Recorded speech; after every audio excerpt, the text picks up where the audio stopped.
Hi everyone, and my name is Gail D'Souza, and I'm a love coach and soulmate expert. And today I wanted to talk about low vibration dating.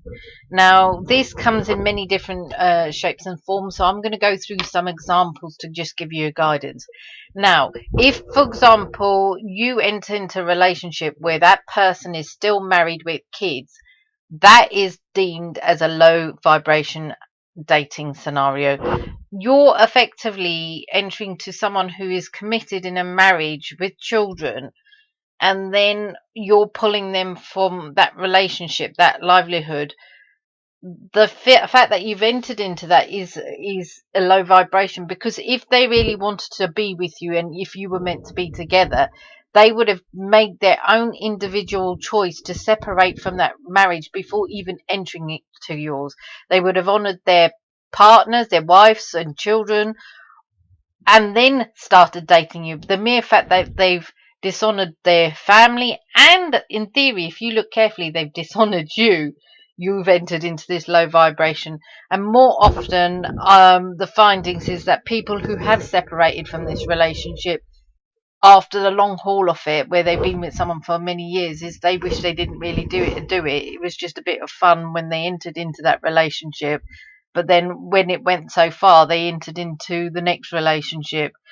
And if a person's cheating on their wife and kids and willing to do that, what are they going to do, willing to do for you? And it may happen vice versa.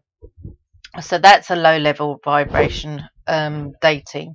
The next scenario is if you're dating someone and that breaks off, then for you to keep begging for them to stay, that is low vibration, because effectively they don't want you, they don't want to be with you. They've stipulated it's over. So that first words of it's over, it's you to accept it, because if you keep begging, that relationship is based on duress and low vibration rather than them wanting to be with you. So just acknowledge it's over and both go your separate ways, and step into a scenario where you can actually have love that it will be truly committed to you.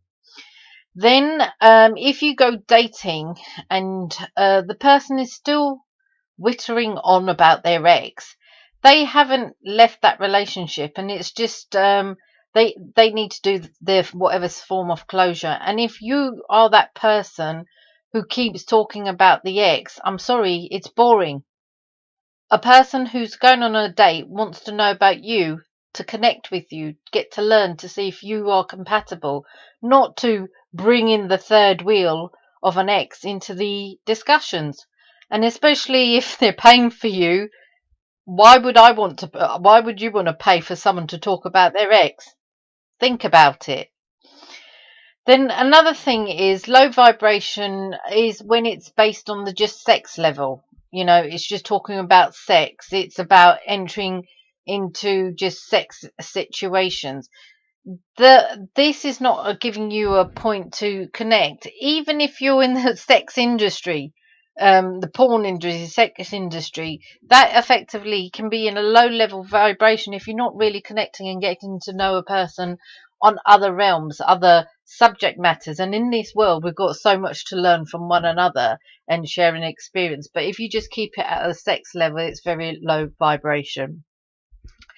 And then finally, the other thing I also wanted to address is basically, I like the saying where it says, start as you mean to go on. Because how your relationship, you may have a bit of tottering side of connecting in early stages, but remember, you want this person to actually give you that attention and love and care, and you want that to sustain for the rest of your life. And if they're not providing you from that get-go situation, that is basically the alarm bells that this person may not be right for you. And once again, probably you entering into that relationship is of a low vibration, because you're not happy at their certain situation. So, for example, you're going for dinner, and if they're on the phone all the time, they're not going to respect you. If, for example, you go out and you're conscious that you're wearing heels and they are shorter than you, don't do it. If you're conscious about that, they have friends who are beer monsters and things like that. It's more likely that they are part of that, but they're just showing a different behaviour to you. So think very carefully of how you start and how your relation's moving on from the beginning, because that gives you an indication. And if the next subsequent dates are very of a similar pattern, well, then you either like it or you lump it. So make those decisions, make those choices, and step out of low vibration relationships and step into one of love. My name's Gail D'Souza. I'm a love coach and a soulmate expert. Thank you.